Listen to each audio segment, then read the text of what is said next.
Hey guys, Jason here. Welcome back to the channel and welcome to the first discussion around our monthly book club read-along thing. Today we're talking about Exquisite Corpse by Poppy Z. Brite. This was the book that we read in August. So yeah, I read it. Hopefully you did too. And I'm just going to talk to you about what I thought. But yeah, before we get into that, I just want to do some little housekeeping around, going forward, what the plan is. So September book is My Best Friends Exorcism by Grady Hendrix. I haven't started it yet, but I'm planning on starting here probably like today or tomorrow. So if you haven't gotten it yet, go out and get it. If you've read it, then you're a step ahead of all of us. Read the book in September, and then we'll talk about it in the beginning of October. Also, I went through all of your comments and stuff on the previous video for recommendations for our book for October, and tallied it all up, and it looks like Kill Creek by Scott Thomas is the book for October. And I don't have a copy yet, but I will be I'm gonna get one between now and then. October's book is Kill Creek. I've heard that it takes place around Halloween. I don't really know what it's about, so I'm pretty excited to just kind of dive into it with no knowledge really at all about it. As far as selecting a book for November, I think what we're going to do going forward is I'm just going to give you guys a short list of like 5 books and then have you guys vote. And so what I will do is I will put a poll in the community tab or whatever on my page, and you guys can just like vote for the one that you want. So just go to that page. I'll link it in the description. The short list that I came up with was kind of some of the books that almost won in October, but then also a couple other ones that I just have been on my list for a while. So first we got Goblin by Josh Malerman, Imaginary Friend by Stephen Chbosky, Burnt Offerings by Robert Marisacco, Mexican Gothic by Silvia Moreno Garcia, and The Only Good Indians by Stephen Graham Jones. Those are the books. Vote for whichever one you want to read in November. I was trying to find books that had like Thanksgiving themes. There's not a lot out there. People don't really write a lot of Thanksgiving horror novels, unfortunately. There are a lot of Christmas horror novels, though. Next month when we decide on the December book, those will be fun. I'm going to try to do a Christmas-themed list. Alrighty, so now let's get into the actual discussion of Exquisite Corpse. So I'm assuming that most people who are watching this video have read the book. But if not, I'm just going to start with a little spoiler-free section, just tell you kind of what my initial thoughts were and give you a little bit of a setup. I did enjoy this book. It's very, very violent. It is very graphic sexually, and the violence is very, very graphic. So just be forewarned, this is a disturbing book in a lot of ways. I did really enjoy it, but basically what this book is about is there's these 2 serial killers, right? One guy's named Andrew Compton. He's British, and he killed a bunch of people. The book starts out and he is in prison.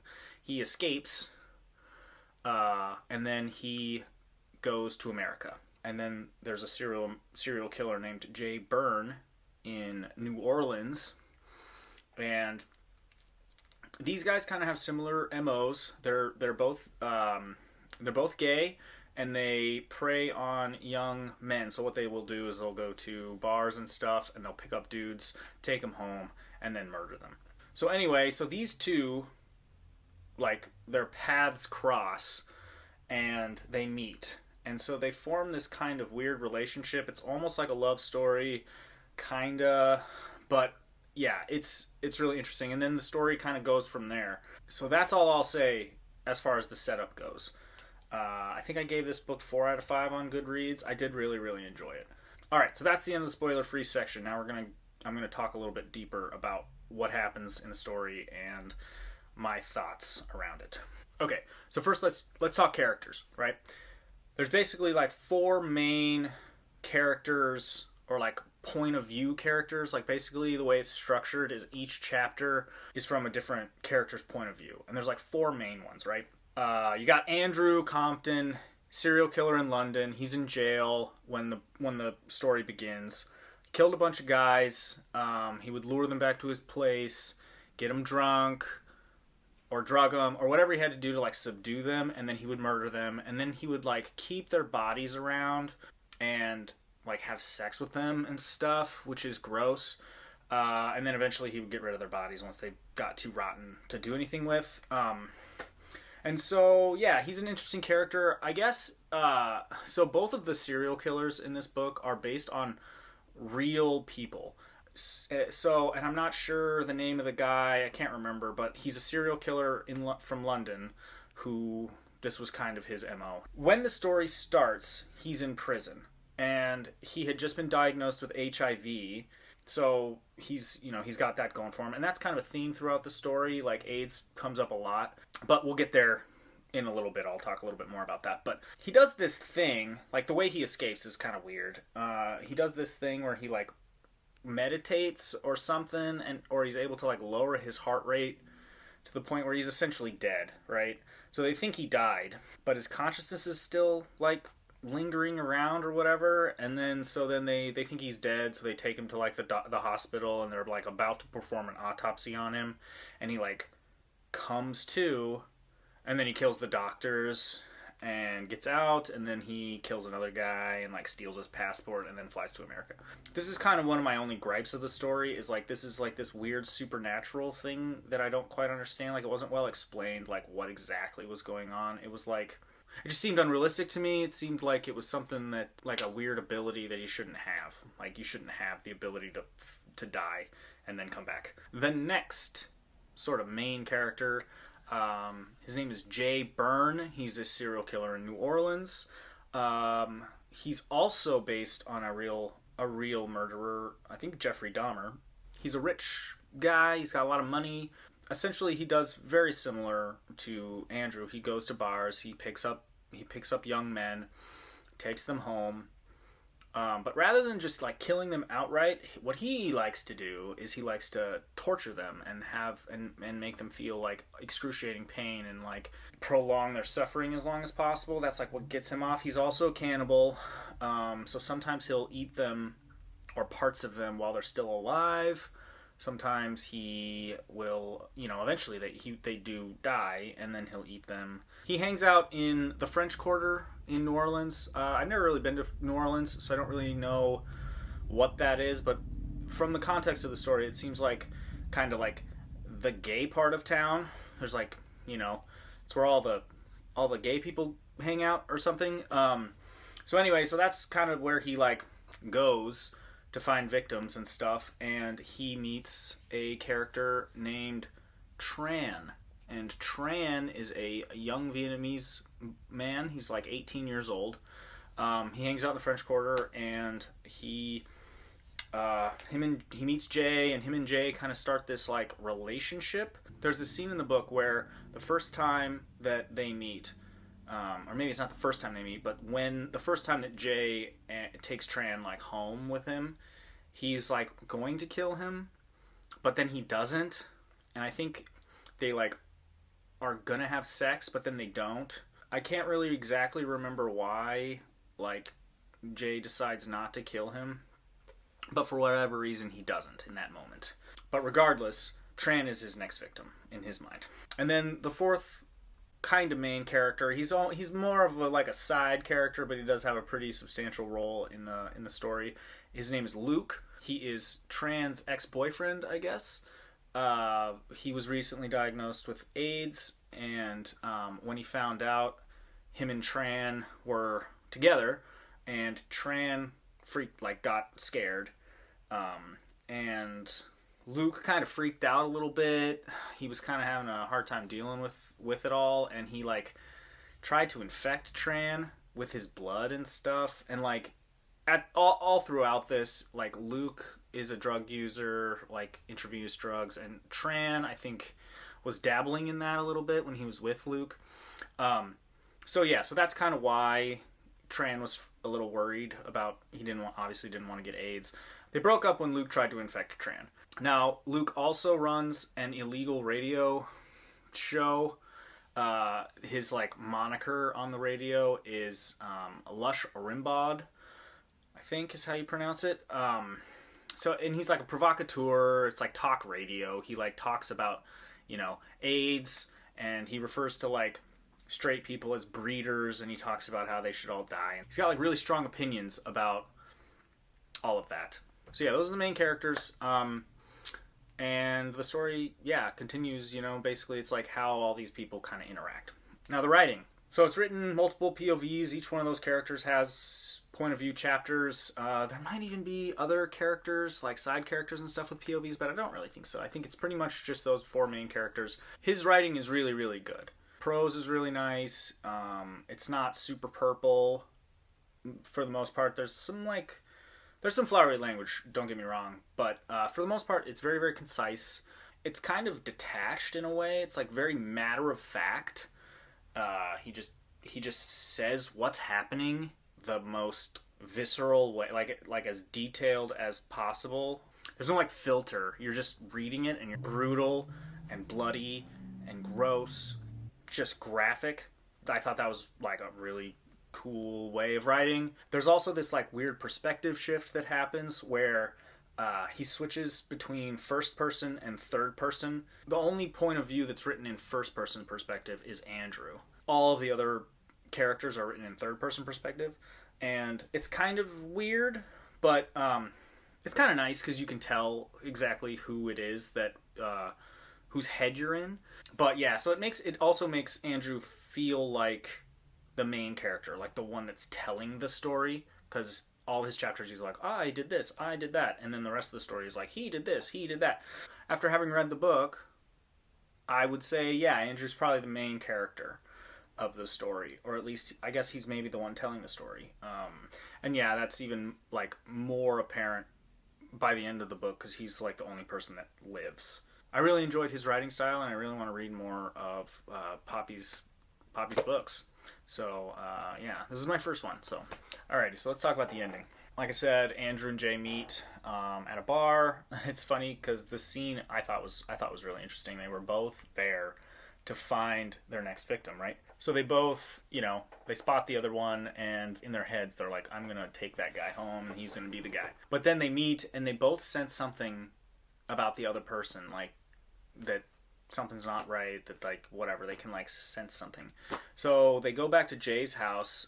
Yeah, they kind of realize that they're both the same, that they both want the same things and do the same things, and like that they could like do those things together in a weird way. It's kind of sweet. Like they finally, like both of them have never had anybody that has really like seen them as like for who they really are, other than the people that they murder. And also both of them kind of look at their victims as like people that they love. Like it's weird because it's very intimate what they do with their victims. They're the only people that have ever seen them in that space. So now having like a living person that they're not planning on murdering, that they can be themselves around, is kind of it's weird. So they have this, like I said, they have this like interesting relationship where now they're kind of teamed up. So Jay's like, I got this guy I want to kill. His name's Tran. So Jay and Andrew kind of try to figure out a way to make that happen. So Tran comes over. I think Jay tells him that Andrew is his like cousin or something. Well, yeah, they drug him, and they are like starting in on him. They're gonna like torture him and stuff. And he like kind of comes to. They like jab him with a screwdriver, and like the pain shocks him out of his like drug haze a little bit. And he's like, naked or whatever, and he like runs out of the house. He like runs down the street, tries to escape. And so Jay like follows him, tracks him down, finds him. He's like naked in the street. There's all these people around him because he's like bleeding, and like he's clearly hurt, and he's clearly fucked up, like drugs or whatever. Like it's clear that he's not okay. And the cops are there, and God, this scene pissed me off so much. So Jay approaches the police and is like, oh, like, it's fine. He is my friend. We were partying at my house, and he ran away. Like, it's fine. I'll just take him home, and everything's cool. And he gives the cops, like, $200 or something to, like, look the other way. And the cops just, like, let him go.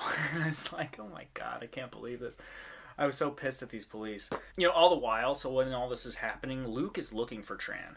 Luke realizes that he, like, loves Tran and that he made a mistake and that he wants to, like, try to, like, make amends with him. And so he's looking for him. He knows that he's been hanging out with this Jay guy. So he goes to Jay's house. And like while he's on his way there, he sees this whole scene unfold with Tran in the street and like Jay paying the police off. So he confronts the police and he's like, "What the hell? You guys are assholes." Which they are. Like clearly Tran was like injured and being hurt and like in distress. And this guy comes out of nowhere and is like, "Oh, don't worry about it. He's fine. I'll just take him home." I don't know. I'll get into that a little later about what I think that scene is trying to say, but it just made me so angry. So Jay takes Tran back to the house. Luke follows him and like breaks in and is like watching this whole scene unfold. Jay and Andrew kill Tran and they like start eating him, and it's like their usual thing, what they're doing. So Luke breaks in. He like tries to stop him, but Tran's already dead. He kills Jay. He doesn't kill Andrew for some reason. I can't remember exactly why. I think maybe Andrew ran away or something. I can't remember the exact details. But anyway, Luke leaves. Andrew is there. And so Jay is dead. Tran is dead. Andrew kind of boards him up in the slave quarters, which is where like a lot of the, like he lives on this old big plantation. And so the slave quarter, like guest house area is where he does all of his murdering and stuff. So anyway, he just leaves them in there, kind of together. They're like enfolded together, and then just leaves. Gets on a train, and yeah. So that's Jay. Then Luke, he's covered in blood. He's all messed up in the head. He's not feeling very good. He goes, gets a bunch of heroin, and I think it doesn't say specifically, but I think that he's trying to kill himself. He like injects a whole ton of heroin to try to OD, I think. He doesn't die. He does end up waking up. That's kind of the end of his story. But yeah, and then, the final chapter is like this really beautifully written sort of thing about their bodies just like decaying over the next, however many weeks and months. And like their juices mingling in their bodies just like decaying together. Which is gross. But also, like I said, it was very beautifully written. It was a very, very interesting epilogue chapter to the whole story. So yeah, so that's basically what happens. It's pretty messed up. For the first one, for the first little book club, it was a heavy book. I really enjoyed it. I'm glad that I started doing this. I had a lot of fun kind of organizing my thoughts and taking notes and stuff. I really enjoyed this. So I'm excited to continue. I'm excited to start the next book. Anyway, Exquisite Corpse, Poppy Z. Brite.